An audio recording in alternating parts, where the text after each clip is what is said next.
Friends, आज हम लेके आए हैं करंट अफेयर्स की नई वीडियो यानी अगस्त के पहले सप्ताह की करंट अफेयर्स की कुछ इंपॉर्टेंट क्वेश्चन जो आपके लिए काफी इंपॉर्टेंट है। और करंट अफेयर्स के क्वेश्चन कंपटीशन के एग्जाम में भी काफी इंपॉर्टेंट रहते हैं। और आपसे एक रिक्वेस्ट है, जिसने अभी तक पिछली हमारी वीडियो यानी जुलाई 2020 के अंतिम वीक की करंट अफेयर्स की वीडियो नहीं देखी है, वो ऊपर आई बटन को क्लिक करके वो वीडियो देख सकता है। आप सबका धन्यवाद हमारी वीडियो को पसंद करने के लिए। इसी तरह प्यार बनाए रखें, वीडियो को शेयर करते रहें।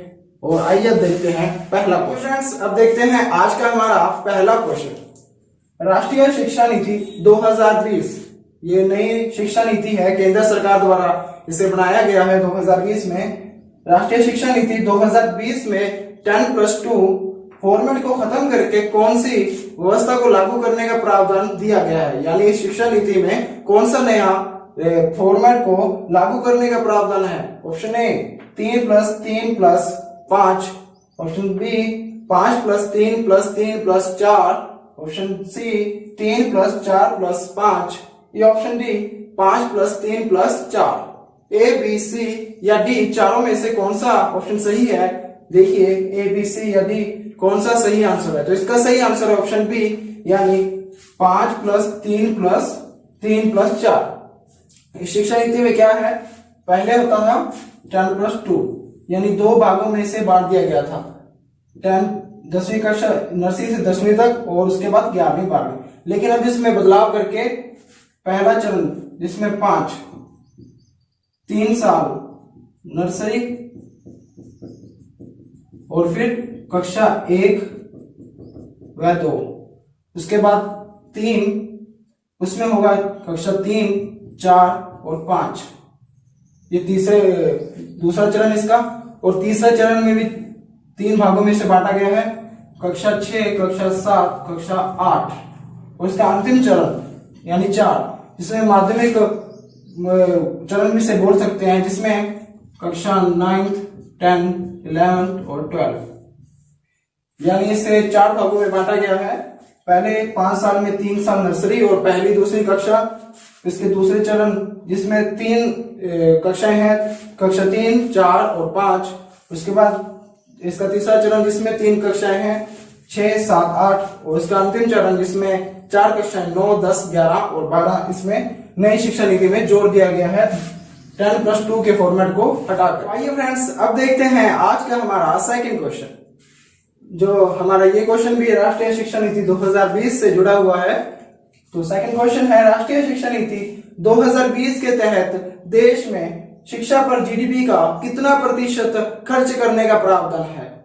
Option A 4%, option B 6%, option C 9% या ऑप्शन डी 7%।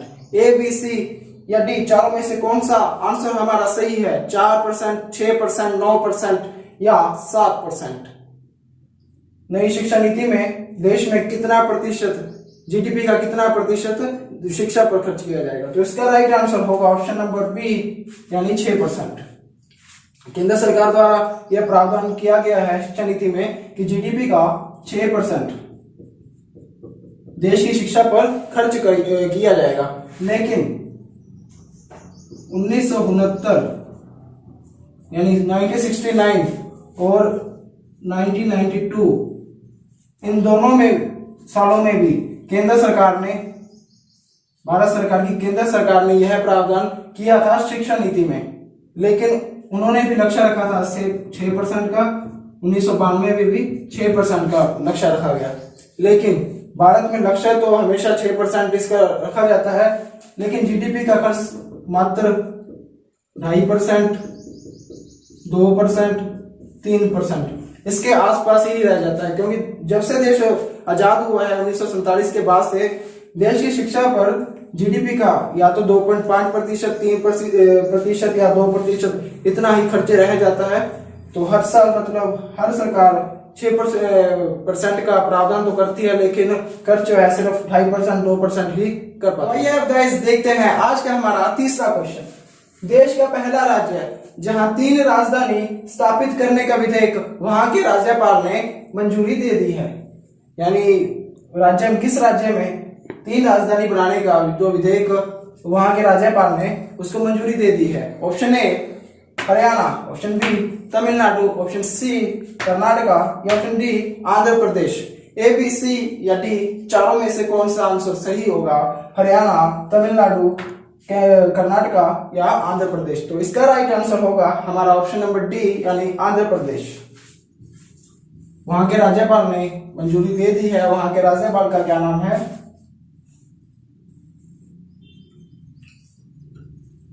वहां के राज्यपाल का नाम है विश्व भूषण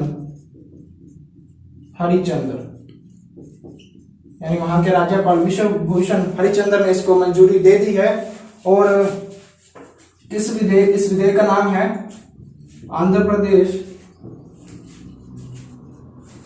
राजधानी क्षेत्र विकास 2020। वहां के विधेयक है उसका नाम है आंध्र प्रदेश राजधानी क्षेत्र विकास 2020। और कौन सी 3 राजधानियां बनाने का विधेयक था? उसमें 3 राजधानियां बनेंगी। इसमें पहले नंबर पे होगी विशाखापट्टनम,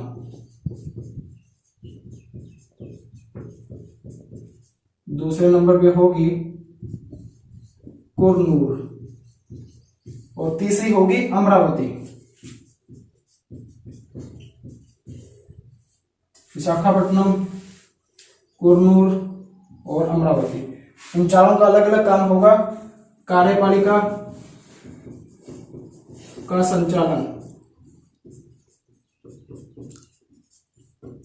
विशाखापट्टनम से कार्यपालिका का संचालन होगा। कुरनूल में हाई कोर्ट होगा और अमरावती में राज्य विधानसभा, यानी तीनों राजधानी अलग अलग काम होगा। विशाखापट्टनम में कार्यपालिका संचालन, कुरनूल में हाई कोर्ट और अमरावती में राज्य विधानसभा। आइए गाइस अब देखते हैं आज का हमारा चौथा क्वेश्चन। नेशनल एजुकेशन पॉलिसी 2020 में किस विदेशी भाषा को लिस्ट से हटा दिया गया है? यानी नेशनल एजुकेशन पॉलिसी राष्ट्रीय शिक्षा नीति 2020 में किस विदेशी भाषा को उस लिस्ट से हटा दिया गया है? Option A Chinese, option B German, option C जापानी या option D Spanish. A, B, C या डी चारों में से कौन सी भाषा है जिसको लिस्ट से हटा दिया गया है? चाइनीज, जर्मन, जापानी या स्पेनिश। तो इसका राइट आंसर होगा ऑप्शन ए चाइनीज। चाइनीज की वो कौन सी भाषा है?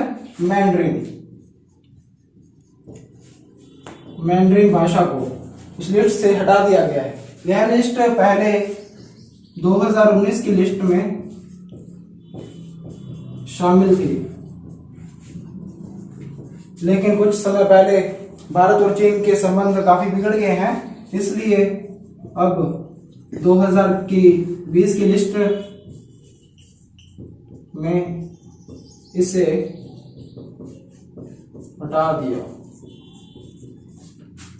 यानी वह कौन सी भाषा है? वह चाइनीज भाषा, चाइनीज की मैंड्रिन भाषा, और जिसे 2019 में यह शामिल थी, लेकिन 2020 की लिस्ट में से हटा दिया गया है क्योंकि भारत और चीन के संबंध काफी बिगड़ चुके हैं। कुछ इंपोर्टेंट क्वेश्चन, यानी 5वां क्वेश्चन।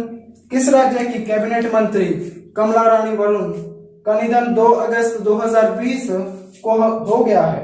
यानी किस राज्य की वह कैबिनेट मंत्री थी कमला वरुण रानी जिनका निधन 2 अगस्त 2020 को हो गया है? Option A Madhya Pradesh, option B Uttar Pradesh, option C Kerala या option D Tamil Nadu. A, B, C या डी चारों में से हमारा राइट आंसर कौन सा होगा? तमिलनाडु, केरल, मध्य प्रदेश या उत्तर प्रदेश। कमला रानी वरुण किस राज्य की कैबिनेट मंत्री थी? तो इसका राइट आंसर हमारा ऑप्शन बी होगा।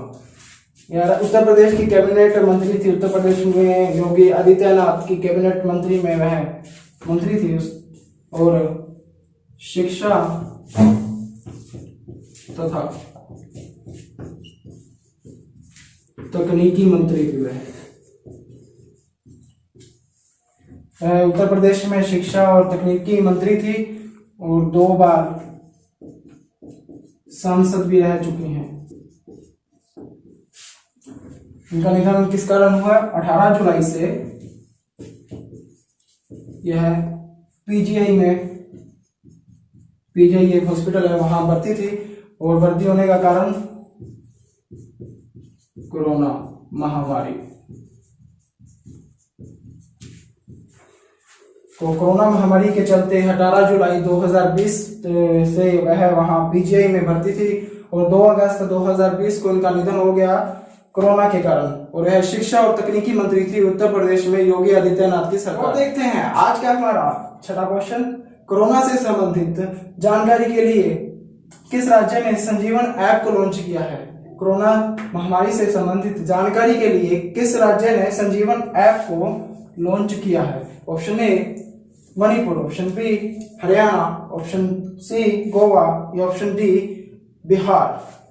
ए बी सी या डी में से हमारा राइट आंसर है option number D Bihar. Bihar ने संजीवन ऐप लॉन्च की है जिसमें यह आरोग्य सेतु की तर्ज पर बनाई है। संजीवन ऐप जो केंद्र सरकार द्वारा लॉन्च की गई है आरोग्य सेतु की तर्ज पर बनाई गई है। इसमें क्या होगा कि कोरोना महामारी से के बचने के उपाय और इसकी जानकारी आसपास हॉस्पिटल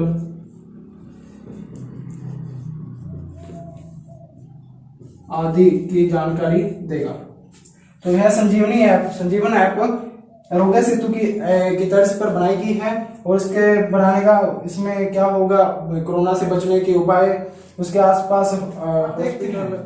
आज का हमारा 7वां क्वेश्चन, विश्व संस्कृत दिवस कब मनाया जाता है?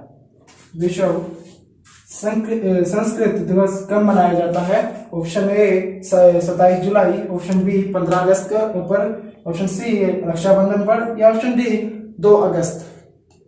राइट आंसर हमारा ऑप्शन सी यानी रक्षाबंधन पर हमारा विश्व संस्कृत दिवस मनाया जाता है और इस वर्ष 3 अगस्त को मनाया गया था क्योंकि 3 अगस्त को रक्षाबंधन था यानी राखी का त्योहार था। उस दिन ही विश्व संस्कृत दिवस मनाया गया और इसके मनाने की शुरुआत किसने की? 1969 में भारत सरकार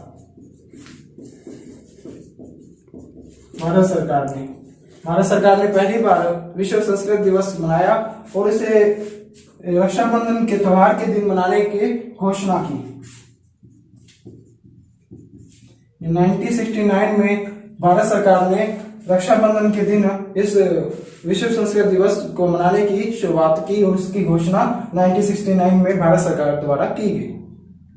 आइए दोस्तों अब देखते हैं 8वां क्वेश्चन, भारत को फ्रांस से 5 लड़ाकू विमान राफेल मिला, इसके स्क्वाड्रन का नाम क्या है? Option A golden arrow, option B diamond arrow, option C platinum arrow या option D silver arrow. Silver arrow, platinum arrow, diamond arrow या गोल्डन एरो यानी ए बी सी या डी चारों में से राइट आंसर कौन सा होगा? लड़ाकू विमान 5 राफेल मिले हैं जो भारत को फ्रांस से, उसका स्क्वाड्रन का नाम चारों में से कौन सा है? तो राइट आंसर होगा ऑप्शन ए गोल्डन एरो, जिसका यह स्क्वाड्रन का नाम है गोल्डन एरो। और 5 राफेल भारत आए। भारत में कहा आए? अंबाला में। और यह राफेल क्या है? यह एक लड़ाकू विमान है जो 5 भारत में आए। कब आए? 29 जुलाई 2020 को। 29 जुलाई 2020 को अंबाला में 5 राफेल भारत से आए, फ्रांस से। तो अब देखते हैं आज का हमारा 9वां क्वेश्चन, अंतरराष्ट्रीय मित्रता दिवस कब मनाया जाता है?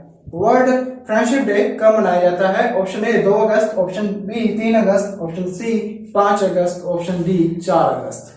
ए बी सी या डी कौन सा ऑप्शन सही होगा? तो इसका राइट आंसर होगा ऑप्शन ए 2 अगस्त यानी 2 अगस्त को हर साल अंतरराष्ट्रीय मित्रता दिवस यानी वर्ल्ड फ्रेंडशिप डे मनाया जाता है। इसकी मनाने की शुरुआत 2011 में की गई थी। शुरुआत की किसने थी? संयुक्त राष्ट्र संयुक्त राष्ट्र संघ ने 2011 में इसे मनाने की शुरुआत की थी और इसके साथ उन्होंने अपील और घोषणा भी की थी कि लोग भेदभाव, जातिवाद, ईर्ष्या आदि, उन्होंने यह अपील की थी कि लोग भेदभाव, जातिवाद, ईर्ष्या आदि को छोड़ के मित्रता की ओर बढ़े, यानी मित्रता बढ़ाएं और इन्हें जो ये कुरीतियां इन सब को खत्म करके, यानी जातिवाद, धर्म, इन सब को खत्म करके लोग मित्रता की तरफ आगे बढ़े। अब देखते हैं आज का हमारा 10वां क्वेश्चन। देश का सबसे बड़ा विदेशी परमाणु ऊर्जा संयंत्र स्थापित हुआ है, इनमें से कहाँ स्थापित हुआ है?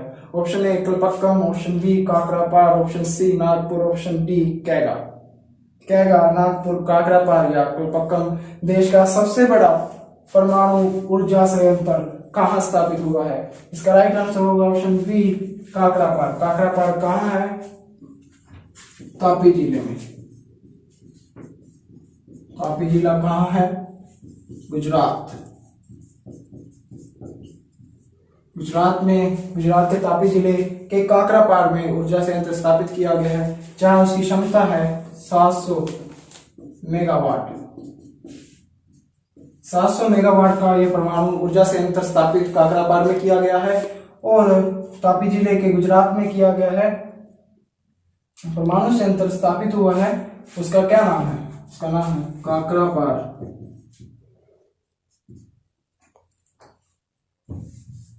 प्लांट का नाम क्या है? प्लांट का नाम है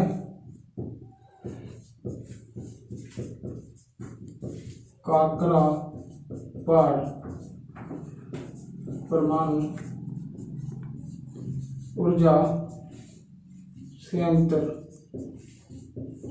3। प्लांट का क्या नाम है? प्लांट का नाम है काकरापार ऊर्जा संयंत्र 3 या 3। तो 700 मेगावाट का क्षमता वाला ये ऊर्जा परमाणु संयंत्र है काकरापार तापी जिले में और गुजरात के काकरापार परमाणु संयंत्र 3 इसका नाम है। ये अब देखते हैं आज का हमारा 11वां क्वेश्चन। भारत ने उत्तर कोरिया को कितनी रकम चिकित्सा सहायता में देने का ऐलान किया है? भारत ने उत्तर कोरिया यानी नॉर्थ कोरिया को कितनी रकम चिकित्सा सहायता में देने का ऐलान किया है? Option A $1 million, option B $2 million, option C $3 million या option D $4 million. Right answer होगा ऑप्शन ए यानी $1 मिलियन। $1 मिलियन कितना होता है? $10 लाख। यानी $10 लाख भारत उत्तर कोरिया को चिकित्सा सहायता के रूप में देगा और यह WHO की रिक्वेस्ट पर भारत करेगा। यानी ऐसा करने की WHO ने भारत से रिक्वेस्ट की थी इतनी चिकित्सा सहायता देने के लिए, तो यह काम WHO के कहने पर भारत कर रहा है। $10 लाख भारत उन्हें देगा और वहां उत्तर कोरिया में टीबी बीमारी को खत्म करने की मुहिम चल रही है। उत्तर कोरिया यानी नॉर्थ कोरिया में टीबी बीमारी को खत्म करने के लिए वहां एक मुहिम चल रही है, इसलिए भारत भी वहां $10 लाख देगा। और वहां के कर्ता धर्ता कौन है, यानी वहां के हेड कौन है? किम जोंग, जो एक तानाशाह है किम जोंग, और भारत तो उन्हें $10 लाख सहायता में। देखते हैं आज का हमारा 12वां question. Khelo India youth games 2021 की मेजबानी कौन कर रहा है? Option A Bihar, option B Haryana, option C Karnataka, option D Kerala. Khelo India youth games 2018 की मेजबानी कौन कर रहा है? इसका आंसर होगा ऑप्शन नंबर बी यानी हरियाणा। यह गेम्स 2020 में होने थे, 2020 में नवंबर में होने थे, लेकिन कोविड-19 के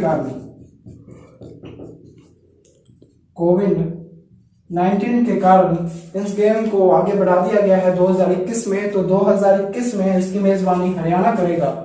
हरियाणा की राजधानी का नाम है चंडीगढ़। हरियाणा की राजधानी है चंडीगढ़ और वहाँ बीजेपी की यानी मनोहर लाल खट्टर की सरकार, यानी वहाँ के सीएम है मनोहर लाल खट्टर। तो हरियाणा में अगले खेलो इंडिया यूथ गेम्स 2021 में होंगे, जो 2020 के नवंबर में होने थे, लेकिन कोरोना के कारण उन्हें 2021 में शुरू करते हैं। आज का हमारा 13वां क्वेश्चन, केंद्रीय रिजर्व पुलिस बल स्थापना दिवस कब मनाया जाता है? ऑप्शन ए 27 जुलाई, ऑप्शन बी 28 जुलाई, ऑप्शन सी 2 अगस्त, ऑप्शन डी 31 जुलाई। ए बी सी या डी में से हमारा राइट आंसर है ऑप्शन ए यानी 27 जुलाई। तो पहली बार 27 जुलाई 1939 को एमपी यानी मध्य प्रदेश के नीमच में स्थापित किया गया। यानी केंद्रीय रिजर्व पुलिस बल पहली बार भारत में 27 जुलाई 1939 को मध्य प्रदेश के नीमच में स्थापित किया गया और नीमच में स्थापित करने वाले कौन थे? अंग्रेज। यानी भारत में केंद्रीय रिजर्व पुलिस बल की स्थापना करने वाले अंग्रेज थे और इस वर्ष यह मनाया गया है कौन सा? 82वां स्थापना दिवस। केंद्रीय रिजर्व पुलिस बल का 82वां स्थापना दिवस 27 जुलाई 2020 को मनाया गया है। 27 जुलाई 1939 को एमपी के नीमच में इसकी स्थापना की गई थी और स्थापना करने वाले अंग्रेज थे। तो आइए अब शुरू करते हैं आज का हमारा सेकंड लास्ट क्वेश्चन यानी 14वां क्वेश्चन, कारगिल विजय दिवस कब मनाया जाता है? ऑप्शन ए 31 जुलाई, ऑप्शन बी 27 जुलाई, ऑप्शन सी 26 जुलाई या ऑप्शन डी 3 अगस्त। राइट आंसर होगा हमारा ऑप्शन सी यानी 26 जुलाई। 26 जुलाई इसको भी क्योंकि 3 मई 1999 में शुरू हुआ कारगिल का युद्ध और 2.5 महीनों तक चला और समाप्ति कब हुई? 26 जुलाई 1999 में। तो 3 मई 1999 में शुरू हुआ, 2.5 महीने ये युद्ध चला और 26 जुलाई 1999 को यह युद्ध समाप्त हो गया। 26 जुलाई 1999 में समाप्त होने के बाद इसे कारगिल विजय दिवस घोषित किया गया, क्योंकि तब भारत विजय प्राप्त कर चुका था और इसमें भारत के 527 जवान शहीद हो गए थे और 1363 घायल हुए थे।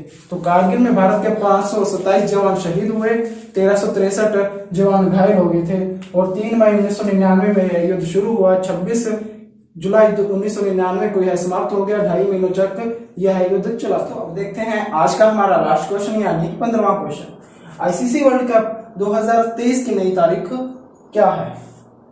ए जनवरी फरवरी 2023, बी मई जून 2023, ऑप्शन सी सितंबर अक्टूबर 2023 या ऑप्शन डी अक्टूबर नवंबर 2023। तो राइट आंसर होगा अक्टूबर नवंबर 2023 इसकी नई तारीख है। तो पहले यह कब होना था? फरवरी और मार्च के बीच में यह वर्ल्ड कप खेला जाना था, लेकिन कोविड-19 के कारण अक्टूबर नवंबर 2023 इसकी नई तारीख घोषित कर दी गई है। तो दोस्तों आज की वीडियो यहीं समाप्त होती है। आप सबका धन्यवाद वीडियो को पूरा अंत तक देखने के लिए। अब आप वीडियो को लाइक कर दीजिए, कमेंट कर दीजिए और शेयर करिए सबको, अपने रिलेटिव्स, फ्रेंड्स, अपने दोस्तों सबको यह वीडियो शेयर करिए और हमारे डीएपी चैनल को यानी डिफरेंट एजुकेशन पॉइंट के यूट्यूब चैनल को सब्सक्राइब कर दिए और उसके साथ वाला बेल आइकन भी प्रेस कर दी, ताकि हमारी वीडियो सबसे पहले आप तक पहुंचे। आप सबका वीडियो देखने के लिए धन्यवाद।